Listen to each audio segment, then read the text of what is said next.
Sir ये जो आज हुआ है रेलवे स्टॉक्स के साथ, ये कितना पेनफुल होगा? लाइक फॉर एग्जांपल टीटागढ़, बहुत सारे लोग ऊपर के स्तर पर फंस गए हैं।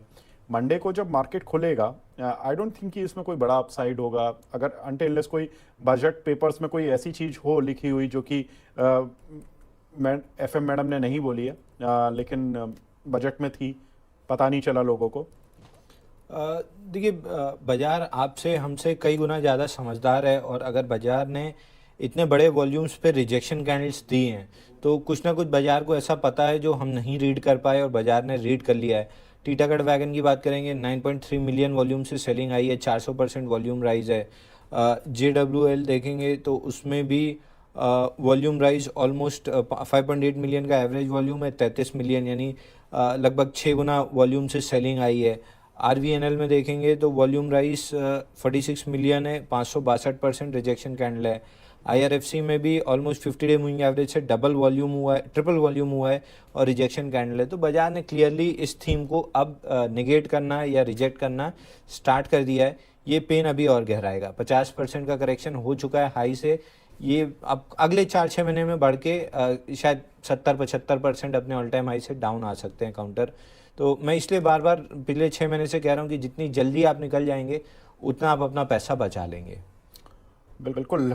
और मॉर्निंग में जब हम RVNL पर भी बात कर रहे थे तो बजट से ठीक पहले आई रिमेंबर कि आपने कहा था कि अब निकल लीजिए।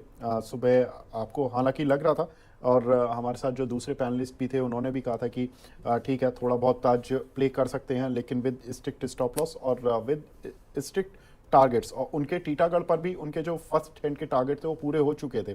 उन्होंने कहा भी कि भाई 1070 आ गया, आप प्रॉफिट बुक कर लो। और फिर मैंने उनसे पूछा कि कुछ और मूव की गुंजाइश है, तो उन्होंने कहा हाँ, पार्शियल प्रॉफिट बुक करो, अभी पूरा नहीं करना है।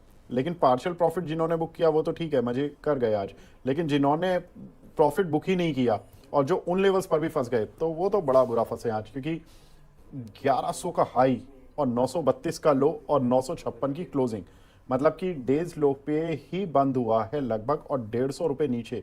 दैट मीन्स कि लगभग 15% नीचे अपने हाई से बंद हुआ है। अगर मैं ओपन प्राइस से भी देखूं तो लगभग 100 रुपये नीचे इसने आज काउंटर ने दिखाया।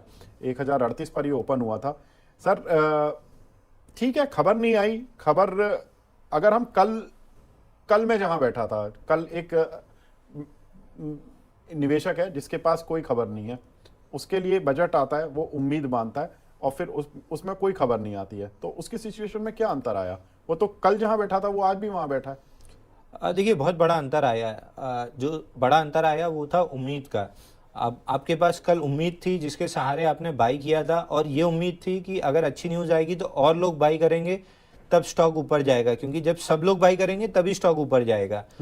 आपकी उम्मीद टूटी, आपके जैसे हजारों लोगों की उम्मीद टूटी, आप नहीं निकले, शायद आधे लोग निकल गए।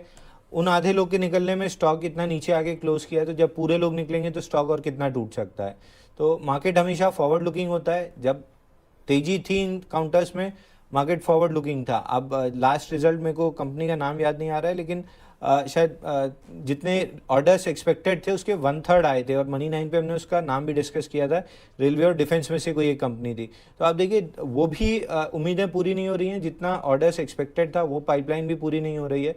तो इन स्टॉक्स में पिटाई होना बहुत लाजमी थी, और पिटाई हो रही है, और अगले 2-3 महीने इन स्टॉक्स में अभी और ज़बरदस्त पिटाई होनी बाकी है। पिछले बजट के बाद जैसे 1-1.5 महीने में एकदम तेज़ पिटाई हुई थी, ये बजट के बाद भी अगला 1-1.5 महीना बहुत पेनफुल रहना है इनके लिए।